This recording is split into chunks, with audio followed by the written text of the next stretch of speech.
Moreover, Ahithophel said to Absalom, "Let me choose 12,000 men, and I will arise and pursue David tonight. I will come upon him while he is weary and discouraged, and throw him into a panic, and all the people who are with him will flee, and I will strike down only the king. And I will bring all the people back to you as a bride comes to her husband. You seek the life of only one man, and all the people will be at peace."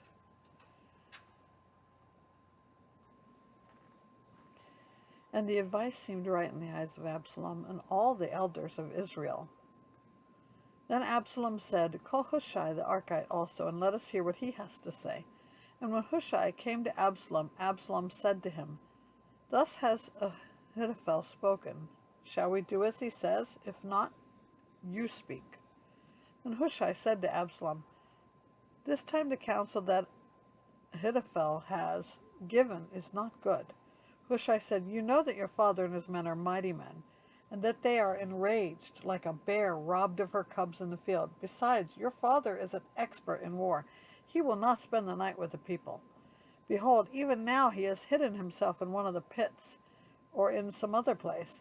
And as soon as some of the people fall at the first attack, whoever hears it will say, 'There has been a slaughter among the people who follow Absalom.' Then even the valiant man, whose heart is like the heart of a lion, will utterly melt with fear, for all Israel knows that your father is a mighty man, and that those who are with him are valiant men. But my counsel is that all Israel be gathered to you, from Dan to Beersheba, as the sand by the sea for multitude, that you go to the battle in person.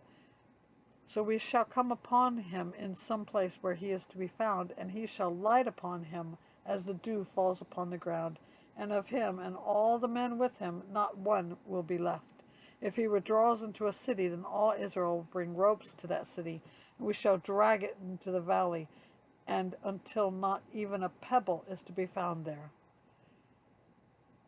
And Absalom and all the men of Israel said, "The counsel of Hushai the Archite is better than the counsel of Ahithophel, for the Lord has ordained to defeat the good counsel of Ahithophel, so that the Lord might bring harm upon Absalom." Then Hushai said to Zadok and Abiathar the priests, "Thus and so did Ahithophel counsel Absalom and the elders of Israel, and thus and so I have counseled.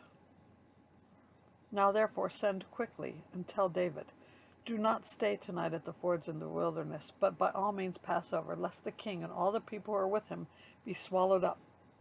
Now Jonathan and Ahazim of Ahimaaz were waiting at Enrogel. A female servant was to go tell them, and they were to go and tell King David, for they were not to be seen entering the city. But a young man saw them and told Absalom. So both of them went away quickly and came to the house of a man at Bahurim, who had a well in his courtyard, and they went down to it. When a woman took and spread a covering over the well's mouth and scattered grain on it, and the woman took and spread a covering over the well's mouth and scattered grain on it, and nothing was known of it. When Absalom's servant came to the woman at the house, they said, "Where are Ahimaaz and Jonathan?" And the woman said to them, "They have gone over the brook of the water." And when they had sought and could not find them, they returned to Jerusalem.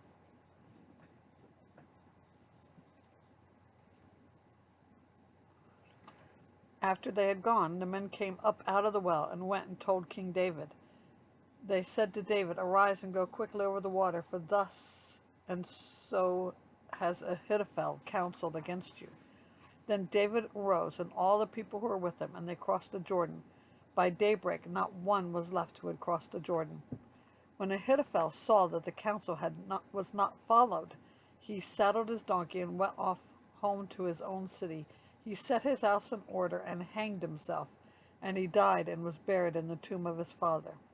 Then David came to Mahanaim, and Absalom crossed the Jordan with all the men of Israel. Now Absalom had set Amasa over the army instead of Joab.